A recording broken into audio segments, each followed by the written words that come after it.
Very good morning, students. The next question of exercise 8.1 is two balls are projected from the same point in direction inclined at an angle 60 degree and 30 degree to the horizontal. That is, हम मान लेते हैं let O be the point of projection. इस point से दो balls project हुई हैं. One is inclined at an angle 60 degree to the horizontal. तो let this be the ball which is projected which is inclined at an angle 60 degree to the horizontal. और एक ball है which is inclined at an angle 30 degree to the horizontal. Let this be the ball which is projected at an angle 30 degree to the horizontal. ठीक है, हमने माना late इसके correspondingly जो velocity है वो u1 है और इसके कॉरस्पॉन्डिंगली जो वेलोसिटी है वो u2 है.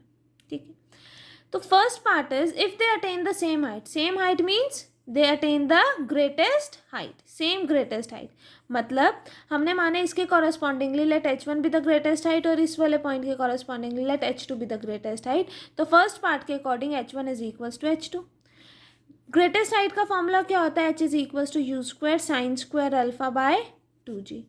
हमें मैंशनड है कि h1 is equals to h2 है, तो इसका मतलब u1 square sine square alpha 1 divided by 2g is equals to u2 square sine square alpha 2 divided by 2g.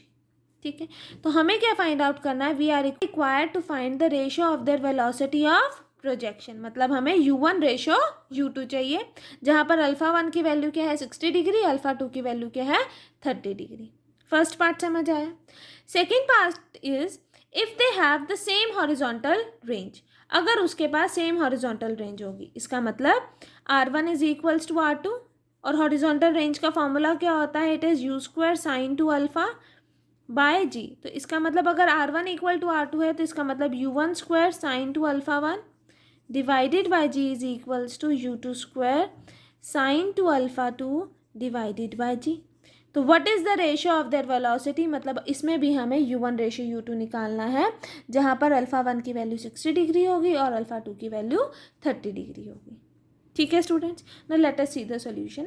Late the velocity of projection of the two balls be u1 and u2.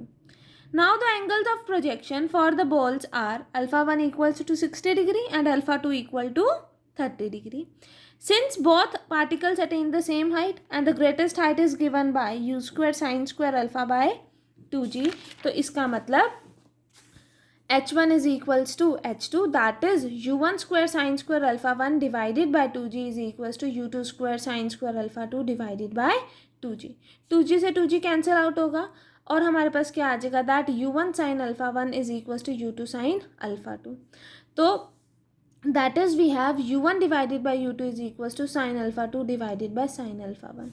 Alpha 2 की value क्या थी? 30 degree. Alpha 1 की value 60 degree. तो ये value यहाँ substitute करोगे तो आपके पास क्या आ जाएगा? Sine 30 degree divided by sine 60 degree. Sine 30 degree की वैल्यू 1/2 और साइन 60 डिग्री की value √3/2. That is we have u1 ratio u2 is equals to 1/√3 which is the required answer of the ratio of velocity of projections. ठीक है, second case में क्या था कि they have same horizontal range.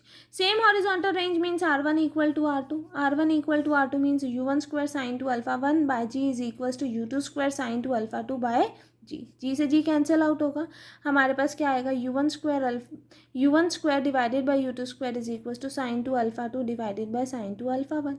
Alpha 2 की value 30 degree, तो twice of alpha 2 क्या हो जाएगा? 60 डिग्री. अल्फा 1 की वैल्यू 60 डिग्री, तो ट्वाइस ऑफ अल्फा 1 क्या हो जाएगा? 120 degree. That is we have sine 60 degree divided by sine 120 degree. That is sine 60 degree divided by sine 60 degree, that is 1. तो इसका मतलब u1 रेशियो u2 क्या आ गया?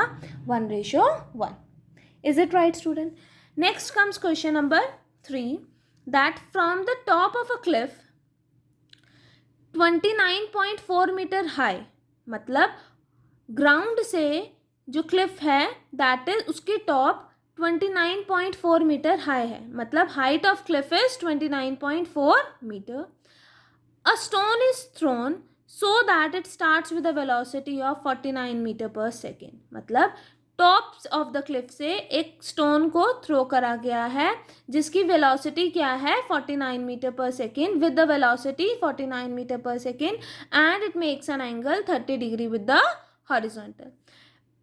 अगर टॉप ऑफ द क्लिफ है, let this be the cliff जिसकी height क्या है 29.4 मीटर, इसके टॉप से प्रोजेक्ट करा गया है क्या, that is a stone is throne, तो ये वाला जो पॉइंट है ये क्या हो जाएगा, point of projection, this will be the point of projection at an angle 30 degree with the horizontal, तो प्रोजेक्ट करा with 30 degree inclined at an angle 30 degree with the horizontal, और वेलोसिटी क्या है, क्या वेलोसिटी से प्रोजेक्ट करा है 49 metre per second. Is it right students? हमें क्या फाइंड आउट करना है, find where it strikes the ground at the bottom of the cliff, bottom of the cliff पे इस वाले ग्राउंड पर कहाँ पर ये स्ट्राइक कर रहा है, that is we have to find this distance. ठीक है, अगर हमें ये डिस्टेंस फाइंड आउट करना है तो रिक्वायर्ड डिस्टेंस क्या हो जाएगा, डिस्टेंस ट्रेवल्ड। ठीक है, डिस्टेंस ट्रेवल्ड हमें पता है, यहाँ पर अगर वेलोसिटी u से प्रोजेक्ट होता है तो ये क्या हो जाएगा, resolve component u cos alpha and u sin alpha. तो बेसिकली हॉरिजॉन्टल रेंज का फॉर्मूला क्या होता है, u cos alpha multiplied with t, कि कितना टाइम इसको लगा है। Is it right? मतलब सब we are required to find time. Time find out कैसे होगा, with the help of equation of motion which we have discussed in our lecture first of projectile which was y is equal to u sin alpha t minus half g t square. ठीक है, now let us start the solution. Let the point of projection o the top of the cliff be taken as origin, जहाँ से हमने point of projection consider करा था, let o point of projection consider करा था, उसको हमने origin consider करा, and b be the point where the stone strikes the ground, और b कोई भी पॉइंट कंसिडर करा where stone strikes the ground. Obviously b lies below o, तो इसका मतलब जो ऑर्डिनेट ऑफ b होगा वो क्या होगा, नेगेटिव में कंसिडर होगा, therefore the ordinate of b is -29.4। Now using all this हम क्या यूज फाइंड आउट करेंगे, द वैल्यू ऑफ t।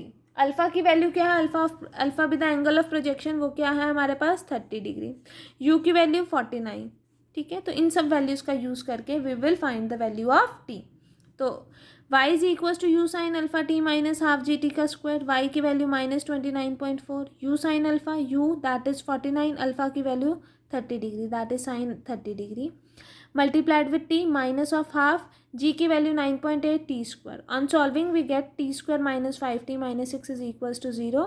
इसको फैक्टराइज करेंगे, that is we have t plus 1 multiplied with t minus 6 equals to 0, that is इधर t की value -1 है और t equal to 6 है, रिजेक्टिंग नेगेटिव टाइम, तो इसका मतलब t की वैल्यू क्या आ गई हमारे पास 6 आ गई।